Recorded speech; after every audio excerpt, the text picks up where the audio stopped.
기도합니다. 아멘. 우리가 예수를 믿으면 구원받는다는 큰 하나님의 역사가 있습니다. 그런데 여러분, 구원은 개인적인 차원에서 이루어지는 것입니다. 아무리 내가 예수를 잘 믿고 그리고 열심히 주를 위하여 충성해도 다른 사람에게 영향력이 미치는 게 아니라 내가 구원받는다는 것입니다. 그런데요, 야고보 기자, 오늘 야고보 기자는 뭐라고 말하냐면 행함이 없는 믿음은 죽은 믿음이라고 그랬어요. 즉 우리가 구원받은 성도라고 그런다면 반드시 행동이 뒤따라와야 한다는 것입니다. 말하자면 여러분이 예수 믿고 구원받으면 여러분의 삶에 하나님의 능력이 나타나야 된다는 것입니다. 왜 그렇습니까? 우리가 구원받은 성도에게는 살아계신 하나님이 계시고 그분이 전능하시다는 것입니다. 그런데 놀라운 것은 여러분이 구원받는 그 순간에 그 하나님이 나와 함께 계신다는 것입니다. 그렇기 때문에 우리가 이 구원의 역사를 끊임없이 이루어가기 위해서는 삶의 능력이 반드시 여러분 삶 가운데 일어나야 될 줄 믿으시기 바랍니다. 그러면 우리가 이렇게 구원받은 성도들이 모인 이 자리, 이 공동체가 바로 교회입니다. 여러분, 우리가 교회한 이후에 교회를 온 이유는 첫 번째는 예배하기 위해서 오지요. 예배하기 위해서. 예배는 무엇입니까? 하나님께 우리 몸과 마음과 정성과 물질을 들여서 하나님께 드리는 최고의 행동입니다. 최고의 행동. 그렇기 때문에 이 예배가 살아있으면 여러분의 인생도 사는 것입니다. 그런데 더 중요한 것이 있습니다. 우리가 예배하면서 하나님께 영광을 돌리지만 또한 또 다른 측면에서는 우리가 함께 교제하면서 서로 협력하고 도와주면 서로 신앙이 성장하는 것입니다.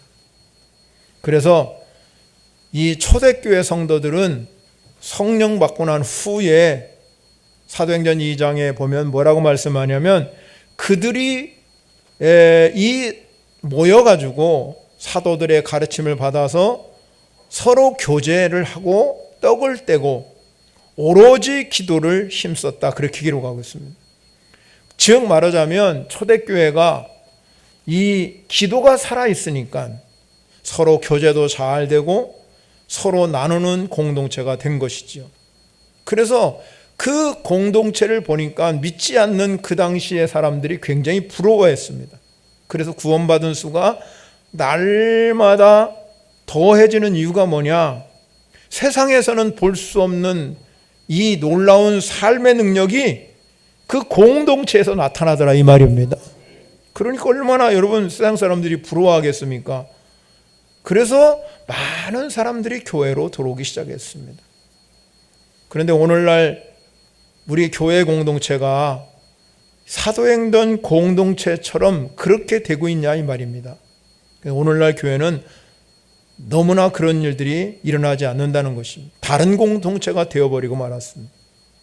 그래서 갈등하고 또 미운 감정이 많이 생기고 이런 경우가 상당히 많이 생기는 거죠. 그렇기 때문에 우리가 이 공동체가 사도행전 공동체처럼 초대교회 공동체처럼 그렇게 회복하는 역사가 일어나시기를 바랍니다. 그러려면 이 초대교회 공동체가 기도가 살아있었다는 거죠. 오로지 기도에 힘썼다. 사도행전 4장에 보면은요, 이제 성령 받은 우리 사도들이 나가서 복음을 담대하게 전하기 시작합니다. 그런데 복음을 전할 때 순조롭게 되어지는 것이 아니잖아요. 세상에 온갖 핍박이 오지요. 대적자들이 오지요. 그러니까 여러분 이들이 엄청 힘들어했습니다. 사도행전 4장 28절에 가면 이들이 하나님의 권능과 뜻을 이루기 위해서 우리가 이 성에 예정하신 그것을 행하려고 이 성에 모였다. 이 성에 모였다고 말씀합니다. 이 성에 모여서 그럼 뭐 했냐? 단 한 가지, 기도하는 일 외에는 한 일이 없어요. 비일기를 다하며 모인 것이 진동하더니 무리가 다 성령 충만하여 담대히 하나님 말씀을 전하니라. 기도가 살아가니까는요, 모든 게 살아난 겁니다. 그러한 온갖 핍박과 박해 속에서도 기도가 사니까 담대함이 생기기 시작하고, 그들이 나가서 복음을 증거하고 치유의 역사도 일어나게 됐다 이 말입니다. 그들이 좌절하지 아니하고 이렇게 복음을 증거할 수 있는 힘은 오직 기도의 힘인 줄 믿으시기 바랍니다. 우리가 살다 보면 어느 때는 고난도 올 때도 있고, 어느 때는 기쁘고 즐거운 일이 올 때도 있어요. 매일 삶에 살다 보면 이 고난과 즐거움이 교차합니다.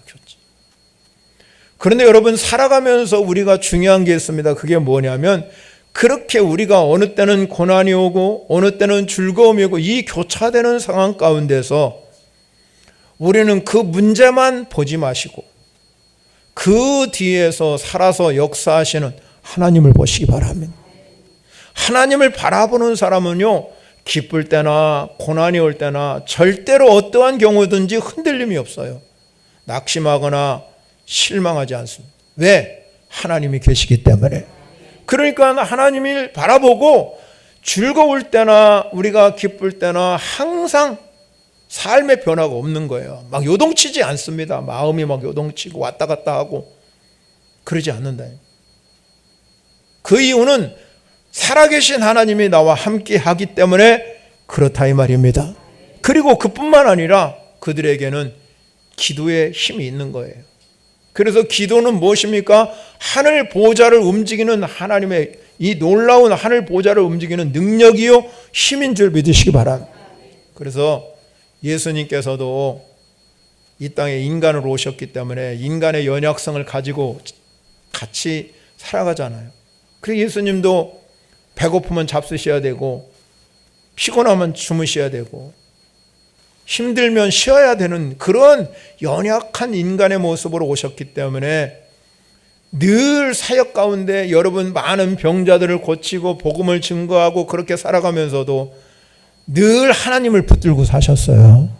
그게 뭡니까? 기도한 겁니다. 한적한 곳에서 밤이 맞도록 기도한 이유가 뭐냐면 예수님 신적인 능력을 가지고 있는 사람입니다. 기도 안 해도 얼마든지 능력을 발휘할 수 있고 힘을 발휘할 수 있지만 육신을 입고 있기 때문에 하나님을 붙들고 살아야 하기 때문에 기도한 것입니다.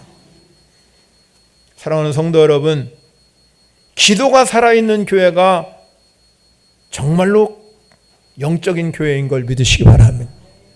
기도가 살아있으면 교회는 문제가 해결되고 기적이 일어나고 치유가 일어나는 공동체가 된다 이 말입니다. 오늘 야고보 기자는 지금 처해 있는 상황이 너무너무 고난의 상황에 직면해 있다는 것을 알지요. 이 고난의 상황에 직면해 있을 때에 절 보세요. 다 땅에 아무것도 없어요. 돈도 없고. 여러분 절 보셔요. 저를 보셔요. 눈을 크게 뜨시고 눈을 크게 떠보세요. 그래서 여러분 중요한 게 뭐냐면 이 고난이 올 때 어떻게 해결할 거냐. 이 야고보 기자가 제시하고 있습니다. 어떻게 해결할 거냐 이 문제. 해결 방법을 우리가 오늘 본문을 통해서 살펴보도록 하겠습니다. 첫 번째는 여러분 졸음이 오시니까 자, 큰 소리로 따라하면 기도와 찬송으로 해결해야 한다. 아멘. 아멘도 좀 하시고 교회 오셔서 몇 분 되지도 않는데 아멘도 큰 소리로 하시고 같이 하시기 바랍니다. 야고보서 이 5장 13절에 가면 그렇게 하면 너희 중에 고난을 당하는 자가 있느냐 그는 기도할 것이요 즐거워하는 자가 있느냐 그는 찬송할지니라. 여러분 그 모든 성도들이 고난당할 때 할 일이 뭐냐? 기도하고 찬송하는 일이라는 거예요. 그 외에 뭐가 있겠습니까? 사도 바울이요 빌립보 교회 지역에 가서 복음을 증거하기 시작합니다. 그런데 여러분 그 빌립보 지역에 가서 복음을 증거하다가 마지막에 가서 실컷 매맞고 그 차디찬 옥에 갇히게 되었어요. 얼마나 여러분 그가 자기를 위해서 그런 것도 아니고 주를 위해서 복음을 증거하다가 차짓한 감옥에 갇혀 있으니 얼마나 힘들었겠습니까? 낙심되기도 하고 실망되기도 하겠지만 이 사도 바울은 신라와 함께 실망하고 낙심하지 아니하고 사도행전 16장 25절에 가면 한밤중에 바울과 신라가 기도하고 하나님을 찬송하매, 그러니까 죄수들이 다 들었어. 그런데 놀라운 일은 이들이 낙심하거나 실망하지 않아 자기에게 찾아온 이 상황을 보지 아니하고 그 뒤에 역사하는 하나님을 봤다는 거잖아요. 그러니까는 하나님 앞에 그 밤에 일어나서 기도하고 찬송하는, 사도행전 16장 26절에 가면 그들이 기도하고 찬송했는데, 여러분, 주여 하나님 나 여기서 꺼내주십시오 그렇게도 안 하고 기도하고 찬송하니까 갑자기 큰 지진이 와서 옥토를 움직이고 문이 다 열려가지고 모든 사람의 매인 것이 다 벗어졌다고 그랬습니다. 그러면 여러분, 이거는 성경 이야기가 아니라 바로 우리의 삶의 이야기인 걸 믿으시기 바랍니다. 여러분의 삶의 현장에도 이렇게 어려움을 당하고 있을 때 하나님께 기도하고 찬송하면 이 놀라운 기적이 여러분 삶에도 일어난다는 것이잖아요. 성도들이 살아가면서 고난당할 때가 있습니다, 여러분. 그러면 고난당하면 기도하고 찬송해야잖아요. 즐거워할 때 찬송하라. 그럼 우리가 기도해야 되는데, 기도하면 하나님은 반드시 두 가지 방법 중에 하나로 역사하십니다. 그 첫 번째 방법이 뭐냐면, 그 난처한 상황에서 우리 이 지금 바울과 실라처럼 구원해 주시든지 거기를 제거해 주시든지, 아니면 그 상황은 그대로 내버려 두고 그걸 잘 견디게 하셔서 이기게 하시든지, 이 둘 중에 하나예요. 그런데 이 어떤 상황이든지 여러분이 하나님의 은혜에 감사할 줄 아셔야 돼요. 그러나 대개의 경우는 하나님께 기도하면 그 상황을 벗어나게 하십니다. 거의 다. 그런데 특수한 상황에는 그걸 이기게 하셔요. 바울이 이럴 때는 지금 빌립보 감옥에 갇혔을 때는 하나님께서 그 사건에서 벗어나게 하시지만, 바울이 자기에게 육체의 가시가 있을 때는 벗기 위해서 하나님 앞에 3번이나 간구했는데 하나님이 내 은혜가 되게 족하다고 그랬어요. 그렇기 때문에 바울은 살아가면서 그걸 잘 이겨갔습니다. 그러면서 바울이 이 하나님께 한 말씀이 뭐냐면, 내가 이 약함을 통해서 하나님이 나를 강하게 하신다, 그걸 찬양했다는 것입니다. 그렇기 때문에 우리가 살아가면서 고난의 순간에는 기도하시기 바랍니다. 즐겁고 기쁨이 넘칠 때는 찬양이 넘치시길 바랍니다. 우리가 고난 중에 기도하면 하나님은 그 고난을 반드시 벗어나게 하신다, 이 말이에요. 그리고 즐거움과 기쁨이 나에게 찾아오면 그때는 반드시 하나님께 감사하고 찬송하는 걸 잊지 마시기 바랍니다. 하나님의 은혜를 잃어버리지 아니하면 반드시 하나님께서 여러분의 삶을 기억하신다는 것입니다. 그런데 만약에 하나님이 여러분의 은혜를 잃어버리면 하나님께 찬송도 하지 아니하고 감사도 하지 않은 삶은 바울이 뭐라고 그랬냐면 짐승보다도 못하답니다. 여러분, 우리가 그리스도인들이 살아가면서 고난이 오고 역경이 오면 반드시 기도로 승리하시기 바랍니다. 그리고 그 역경을 이겨서 나에게 기쁨과 즐거움과 또 많은 것들을 하나님이 축복해 주시면 반드시 찬송과 감사를 잊지 마시기를 바랍니다. 그렇게 많은 성도들이 기본을 지키지 않기 때문에 신앙이 무너지는 거예요. 성장하지도 아니하고 성숙한 삶도 살지 못하고 늘 그 자리에 머물러 있는 거예요. 그 자리, 어린아이 신앙에 정체되어 있습니다. 우리는 이 한계를 벗어나야 될 줄 믿으시기 바랍니다. 그래야 여러분의 삶에 원망과 불평이 없는 거예요. 늘 뭔가, 여러분, 내가 아무리 신앙생활해도 매일 뭔가 불만이 가득 차 있고 그리고 원망과 불평뿐이고 만족함이 없다면 이 원칙을 지키지 않는 거예요. 이 원칙은 기도하고 찬송하는 이 원칙을 지키면 하나님의 역사가 여러분 삶 가운데 임할 줄 믿으시기 바랍니다. 우리는 고난 중에서도 이렇게 원망과 탄식을 늘어놓기보다는 시편 기자가 말한 것처럼 환난 날에 나를 부르라 그랬으니까. 그러면 환난 날에 나를 부르라 했으면 하나님께 기도하면 그 환난을 벗게 해주시는 거잖아요. 그리고 그 환난을 벗어나고 하나님 나에게 형통함을 주시면 하나님께 감사하고 찬송하게 되면 하나님이 여러분의 그 축복 삶을 계속해서 역사하실 줄 믿으시기 바랍니다. 이것이 바로 우리가 찬송하고 기도하는 이 삶이 우리의 신앙을 성장하게 하고 우리가 하나님의 영광을 드러나고 사는 줄 믿으시기 바랍니다.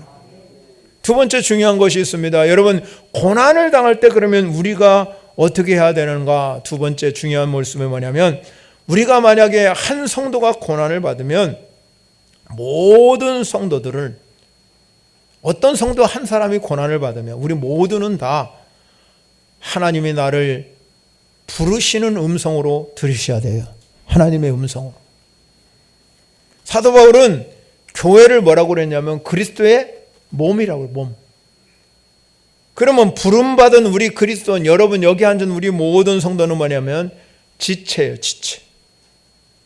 몸이 지체에 다 붙어 있어야 하잖아요. 에베소서에서 사도 바울은 교회를 뭐라고 그러냐면 한 가족과 같다, 한 가족. 예수 그리스도의 피로 하나 된 가족이다, 이렇게 말합니다. 그러면 우리가 이렇게 예수 그리스도 때문에 이 자리에 모인 거잖아요. 예수님 때문에 이 자리에 모인 거잖아요. 그래서 함께 모여서 예배하고 함께 살아가는 겁니다. 그래서 한 가족이요, 한 지체인 것입니다. 그래서 바울은 우리에게 말하고 이렇게 말합니다. 고린도전서의 12장 26절에 이렇게 말합니다. 만일 한 지체가 고통을 받으면 모든 지체가 함께 고통을 받고, 한 지체가 영광을 얻으면 모든 지체가 함께 즐거워하느니라. 이게 교회 공동체에 살아가는 길이에요.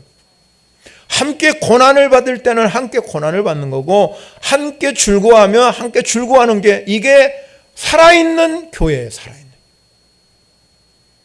그러면 공동체가 살려면 우리가 고난당하는 성도가 있다. 우리 주변에 고난당하고 정말 어려움을 당하는 성도가 있으면 우리는 어떻게 해야 되느냐? 함께 기도하는 겁니다. 기도에 동참하는 겁니다. 성경은 우리에게 제시해주고 있는 게 무엇인지 아십니까? 하나님이 예수님께서 주님의 교회를, 내가 주님의 교회를 세우겠다. 주님의 교회를 세울 때 땅에서 매이면 하늘에서 매이고 땅에서 풀면 하늘에서 풀린대요. 이 교회가 할 일이거든요.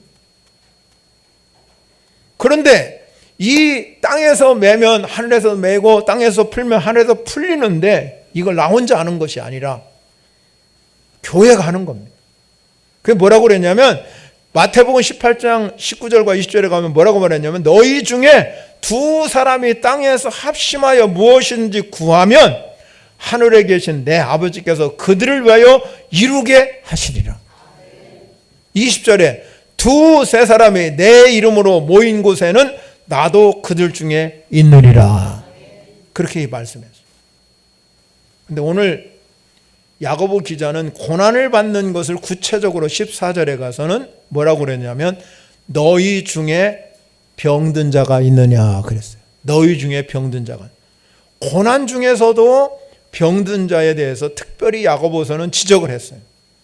그러면 이 공동체 안에서 병든 자가 있다는 거잖아요. 지금 야고보의 공동체가 병든 자가 있다는 얘기예요.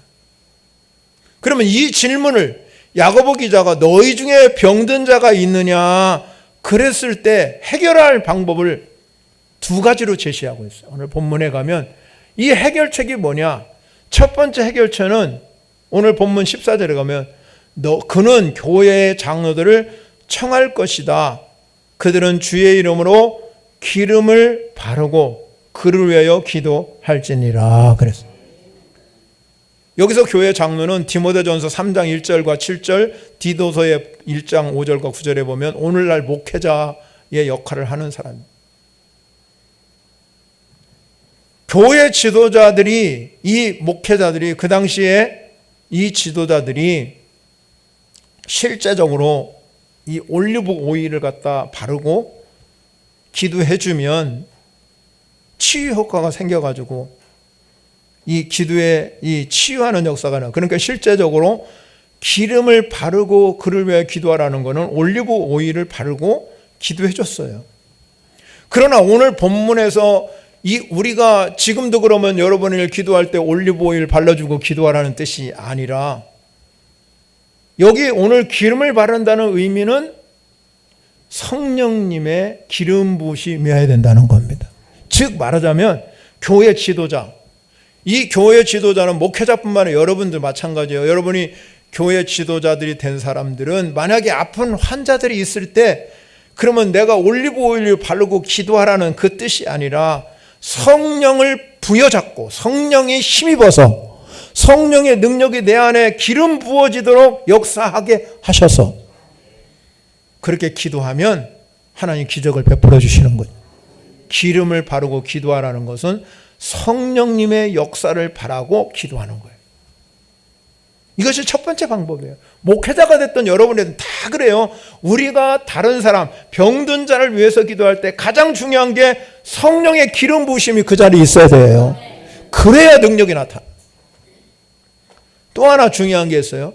자, 우리 본문에서 뭐라고 말씀하고 있냐면 그 성령을 의지하고 기도하는 게 이 지도자들이 해야 되고, 또 하나는 뭐냐면 믿음의 기도예요. 믿음의 기도. 아무리 성령을 의지하고 기도한다 할지라도 믿음의 기도로 이어지지 아니하면 그 기도는 아무 의미가 없어요. 야고보서 5장 15절이죠. 이렇게 말하죠. 믿음의 기도는 병든 자를 구원하리니 주께서 그를 일으키시리라. 혹시 죄를 범하였을지라도 사하심을 받으리라 그랬어요. 주님께서 뭐라고 그랬습니까? 믿음의 기도를 하나님이 들으시고 병든 자를 고쳐주신다는 것이죠. 주님은 믿음으로 드리는 기도는 반드시 응답할 줄 믿으시기 바랍니다. 그러면 우리 애가 기도할 때 믿음의 기도가 뭐냐? 믿음의 기도가 믿음의 기도가 뭐지요? 믿음의 기도는요, 오늘 성경을 보면은 두 가지 중요한 말씀이 야고보서에서 이야기한 거예요. 야고보서 1장에 가면 두 마음을 품지 않는 거예요. 두 마음을 품지 않고 순수한 마음으로 드리는 거예요. 즉 말하자면 이 순수한 마음이야, 의심이라는 불순물이 들어오면 안 된다는 거예요. 내 안에 의심이라는 불순물이란 것이 들어와 버리면 그건 믿음의 기도가 아닌 거예요. 그러므로 순수한 마음으로 무조건 믿음의 기도는 하나님을 의뢰하고 의심하지 마시길 바랍니다. 또 하나 마음은 뭐냐면 오늘 성경에서도 말하지만 간절한 마음이에요. 이 간절한 마음은 믿음의 기도예요. 즉 말하자면 우리가 예를 들면 그렇지요. 회당장의 이 아버지가 자기 딸을 살리기 위해서 간절한 마음을 가졌잖아요. 부모의 마음보다도 간절한 게 어디 있습니까? 그런 간절함이 여러분에게 있어야 된다는 것입니다.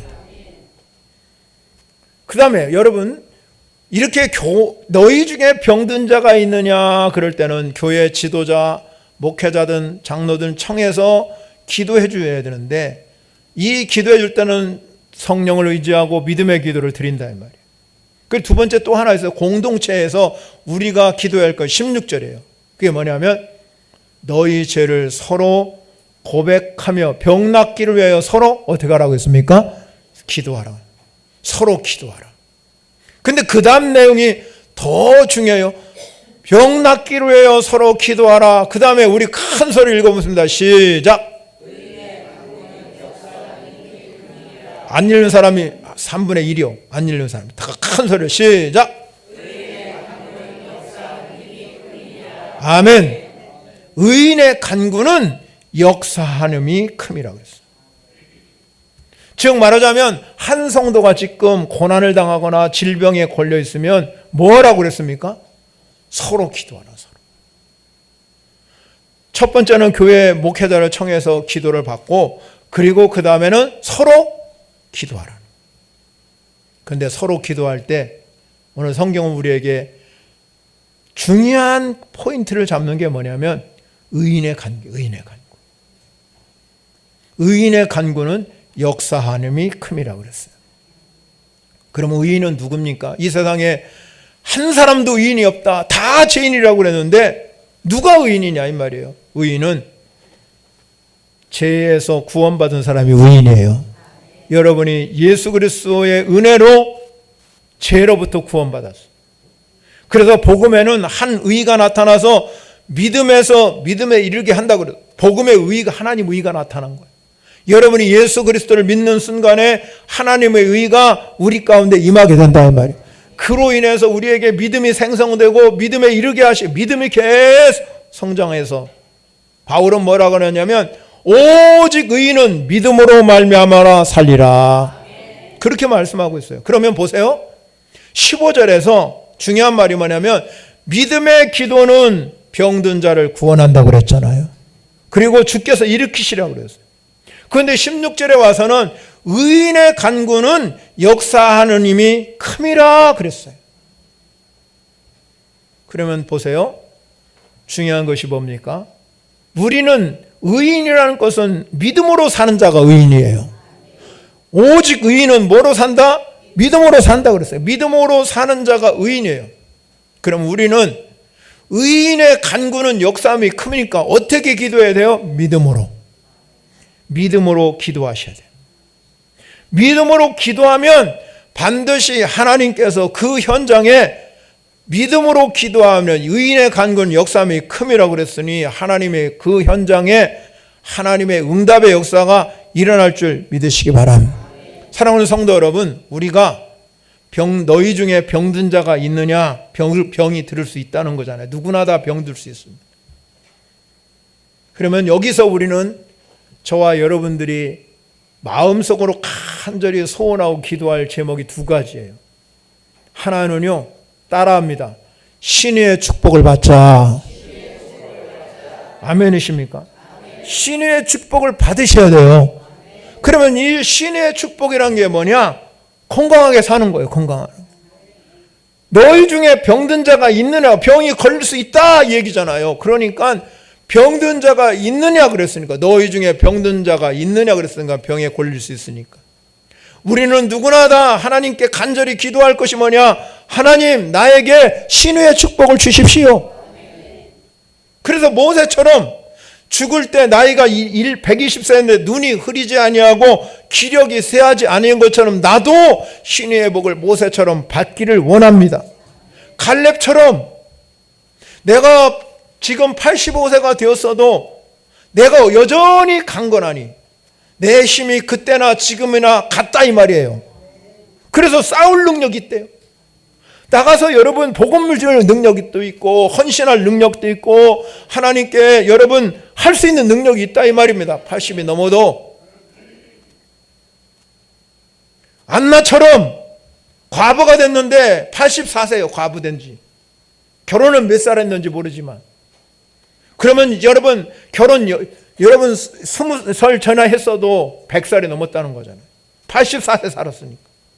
그런데 여러분 그 과부가 되고 난 후에 80세사가 됐는데도 이 사람은 성전을 떠나지 아니하고 주야로 금식하며 기도함으로 섬기더라 그래서. 이게 신의 복이에요.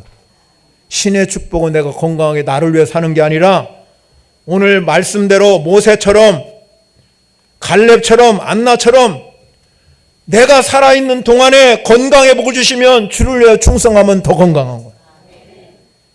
믿으십니까 여러분? 진정으로 하나님 앞에 내가 나이 들었는데 나는 나이 들어서 못 하갔는데 그럼 못해요 평생. 그러면 요양원 가셔야 돼요. 그러나 나는 할 수 있어. 나는 충분히 감당할 수 있어. 내가 나이가 문제가 아니다. 모세처럼 나도 기력이 쇠하지 않을 것이야. 그렇게 하는 사람은요 충분히 할 수 있어요. 그런 사람은 80 넘어도 운전해요. 다른 하나는요, 너희 중에 병든 자가 있느냐 그랬으니 병에 걸릴 수 있으니까. 저도 마찬가지, 여러분 마찬가지. 그럼 그 다음에 대처 방법이 뭡니까? 두 번째 중요한 것이요. 다 따라합니다. 신유의 능력을 받자. 신유의 능력을 받자. 아멘이십니까? 예수님께서 이 땅에 오셔서 우리를 세 가지 중요한 사역 가르치시고 전파하고 치유하셨어요. 그러면 신유의 능력은 뭡니까? 오늘 병 낫기로 해요. 서로 기도하라. 그러면 반드시 하나님께서 일으켜 주실 것이다. 치유하신다는 거잖아요, 여러분. 여러분, 여기 있는 우리 모든 성도들이 신유의 축복을 받기를 원하지만 너희 중에 병든 자가 생길 수 있으니까 그때는 내가 병들었으면 신유의 능력이 나타나셔야 돼요. 신유의 은사가 임하셔야 된대요. 왜 우리 목장 모임이 중요해요? 모임, 여러분 목장 모임 하잖아요. 그러면 다른 거 중요한 게 아니에요. 우리 목장 모임이 살려면 뭐가 중요해요? 기도가 살아야 된다 그랬잖아요. 제가 전제 교회도 마찬가지고 목장도 기도가 살면 살아요. 믿으십니까? 기도를 살리세요. 기도를. 어쩌니? 무조건 기도를 살리세요. 말씀은 제가 증거할 테니까. 여러분의 목장은 무조건 기도의 자리가 되셔야 돼요. 축복의 자리가. 응답이 일어나야 된다 하잖아요. 치유가 일어나야 돼요. 막 하나님의 역사가 일어나기 시작해야 그게 살아있는 현장이지요. 모여서 여러분 말씀 증거하고 그냥 모여서 뭐 할 겁니까? 2명이 됐든 3명이 됐든 기도 뭐 문제를 놓고 우리 가정의 문제, 우리 뭐 여러분 가족의 문제 놓고 막 그냥 땀 흘려가면서 기도해 보세요. 하나님 역사 안 하겠습니까? 힘이 들더라도 하나님께 이 기도 외에는 이뤄갈 수 없다고 그랬으니까. 여러분의 소그룹 모임인 이 목장 모임은 기도를 살리는 모임이 되시기를 바랍니다. 서로 기도하면 하나의 역사가. 그렇다면 여러분 우리가 그리스도의 몸된 교회 우리 지체잖아요. 그렇다면 여러분 우리가 중요하게 생각할 게 뭡니까? 한 성도가 고난을 당하든 질병에 걸려 있으면 나를 부르는 자리구나. 하나님이 나를 기도의 자리로 부르는 음성이구나. 이렇게 듣는 사람은 정말 하나님의 축복을 받은 사람이에요. 하나님의 사명을 아는 사람이에요. 신앙생활 10년, 20년, 30년 해도 아무리 무슨 일이 생겨도 묵묵하다고 한 사람은 하나님 역사하지 않아요. 하나님 살아계심을 믿으시기 바랍니다. 하나님 반드시 살아계셔. 하나님 죽은 분 아니에요. 하나님 침묵하는 분 아니에요. 오늘도 끊임없이 여러분에게 말씀하시는 분이에요. 내가 듣지 못할 뿐이지. 내가 듣는다면 기도의 자리에 나오는 거예요. 어려움을 당하는 이웃을 위해서 기도의 자리에 나오는 사랑하는 성도 여러분 되시기 바랍니다. 마지막 세 번째 중요한 거는 고난을 당하고 질병을 당할 때 모델을 보여주셨어요. 반드시 기도하면 응답된다. 이 모델이에요. 따라합니다. 반드시 기도하면 응답된다. 믿으십니까? 우리의 기도가 기도하면 응답되는 거예요. 오늘 15절에 가면 믿음의 기도에 대해서 중요성을 강조했습니다. 16절에 의인의 간구에 대해서 강조했어요. 그런데 그 믿음의 기도와 의인의 간구를 강조하면서 17절에 가서 입증을 했어요. 그 입증이 누구냐면 엘리야. 그러면 여러분 따져봅시다. 엘리야는 하나님의 사람 아니에요? 그 사람은 정말로 하나님이 함께하는 사람인데 그 사람 기도는 응답하겠지요. 내 기도 응답하겠습니까? 이렇게 질문할 수 있잖아요. 그런데 그 질문 때문에 야고보 기자가 뭐라고 말했냐면 이렇게 우리에게 말했어요. 엘리야는 우리와 성정이 같은 사람이로되. 전제 조건을 가르쳤잖아요. 그렇게 얘기할까 봐. 나는 엘리야하고 다른 사람인데요. 엘리야는 하나님의 사람이고 나는 그거에 대면 신에 들기도 감당 못할 사람인데 어떻게 엘리야하고 나하고 비교합니까? 그렇기 때문에 오늘 성경에서 뭐라고 그러냐면 우리와 같은 성정이 같은 사람. 사람들이 기도하면서 방해하는 요소가 두 가지예요. 하나는 뭐냐면 나 같은 사람의 기도를 하나님 응답할까? 나 같은 사람, 나 주일에 한 번 오는데, 주일에 한 번 간신히 오는데 내 사람 내가 기도하는 거 응답할까? 질문하는 거예요. 그래서 야고보 기자는 엘리야의 기도할 때 그 응답하신 하나님께서 그도 우리와 똑같은 사람이잖아요. 그러면 이게 무엇입니까? 우리와 같은 성정이 같은 사람이라는 것은 엘리야도 우리와 똑같이 실수할 수 있고 나약한 인간이라는 거예요. 그러니까 하나님께서 그러한 성정, 우리와 똑같은 사람이기 때문에 그의 기도도 응답하시는데 하나님 우리 기도 응답하신다는 거예요. 믿으십니까? 기도하다가 나 같은 사람의 기도가 응답될까? 낙심하지 마세요. 하나님 반드시 여러분의 기도를 들으시고 응답하시는 거예요. 두 번째 중요한 게 뭐냐면 또 하나 해결책이 있어요. 방해하는 게 뭐예요? 기도하다가 응답 안 되네 하고 기도를 그만두는 거예요. 도중에. 근데 여러분 오늘 본문에 뭐라고 말하냐면 이렇게 말씀하고 있어요. 그가 비가 오지 않기를 간절히 기도하니까 3년 6개월 동안 땅에 비가 오지 아니하고 다시 기도하니까 하늘에 비를 주고 땅이 열매를 맺었느니라. 그렇게 말씀하잖아요. 그러면 우리가 이 기도를 중단하지 말아야 된다는 것이에요. 자, 이 말씀 속에서 보면 3년 6개월 동안 비가 안 온 사건이 열왕기상에 나와요. 18장에. 근데 여러분 이 엘리야가 갈멜산에 올라가서 진짜 막 땀 흘려가면서 기도했어요. 그래서 1시간 열심히 기도하고 사와나 너 저 산꼭대기에 올라가서 저 지중해를 바라봐라. 거기에 구름이 떠오르나. 그럼 안 와요. 또 1시간 기도하니까 또 가봐라. 그렇게 해서 몇 번까지? 7번까지. 그러면 이 말씀은 뭐냐? 7번 했다는 의미가 중요한 게 아니라 그 7번 속에 뭐가 들어있냐면 응답 받을 때까지 이 얘기가 들어있는 거예요. 응답 받을 때까지 기도를 멈추지 않았다는 거예요. 중단하지 않았다는 거잖아요. 그는 주님이 응답할 때까지 기도한 거예요. 7번 아니라 10번, 20번이라도 응답될 때까지. 그게 믿음의 기도거든요.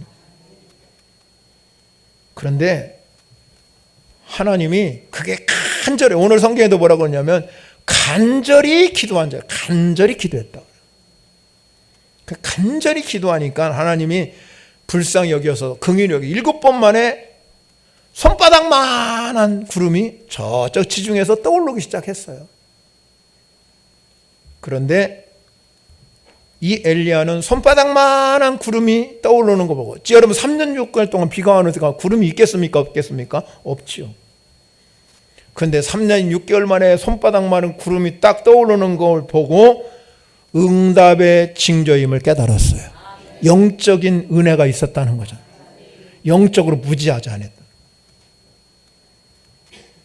그런데 그 손바닥만한 구름이 올라오는 순간에 엘리야는 이것이 하나님의 징조요 응답인 걸 알고 그걸 붙들고 부여잡고 믿음으로 기도했습니다. 엘리야가 비가 오지 않는 상황 가운데 이 손바닥만한 작은 구름을 보고 아합 왕에게 충고했어요. 이제 반드시 비가 내릴 것이니까 비가 막히지 않도록 마차를 갖추고 내려가라 이렇게 말했어요. 자, 여기 중요한 말씀을 제가 드리고 마무리하겠습니다. 여러분이 늘 기도하시잖아요. 매일 기도합니다, 우리는. 그런데 이 믿음의 기도보다 더 중요한 게 한 가지 있어요. 믿음의 말입니다. 이 엘리야가 손바닥만한 구름이 왔을 때 믿음의 기도를 드리고 나서 비 안 왔어요, 아직까지. 그런데 이 아합왕, 그 당시에 아주 악한 아합왕에게 당신 마차 준비하고 비가 막히게 하자느라 마차를 갖추고 내려가라고 그랬어요. 우리 신앙생활을 하면서 가장 중요한 키포인트를 여러분이 잡고 맥을 잡고 신앙생활을 하셔야 돼요. 그게 뭐냐면 믿음의 말이에요. 믿음의 말. 믿음의 기도도 중요하지만 믿음의 말이 더 중요해요. 왜냐하면 많은 사람이 믿음으로 기도한다 하면서 형식적으로 하는 거예요. 기도는 그냥 하나님께 하는 거 의무적으로 예수 믿으니까 그냥 기도하는 자리에 와서 기도하는 거지, 말은 달라요.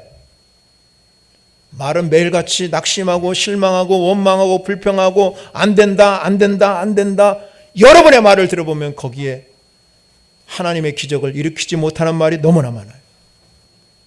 바꾸시기 바랍니다. 생각하고 바꾸셔야 돼요. 믿음의 기도는 믿음의 말로 이어져야 된다.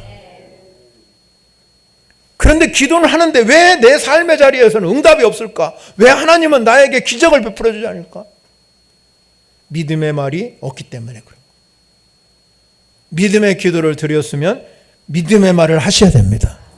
믿음의 말을 할 때 이 엘리야가 비가 오지 않을 때 구름만 보고 징조만 보고도 그는 아방에게 비 올 거를 이야기했잖아요. 사랑하는 성도 여러분, 우리가 오늘 본문을 통해서 하나님이 주시는 교훈을 깊이 생각하셔야 돼요. 우리는 그리스도 안에서 한 지체예요. 지체. 한 사람이 고통당하면 모두가 고통당하는 거예요. 그래서 서대교회, 초대교회를 보면 가난한 사람이 하나도 없었다고 그랬어요. 왜 가난한 사람이 하나도 없었냐? 서로 돕고 서로 일으켜 세워졌기 때문에 그런 거예요. 오늘 우리 헌도재단이 그렇게 되기를 소원합니다.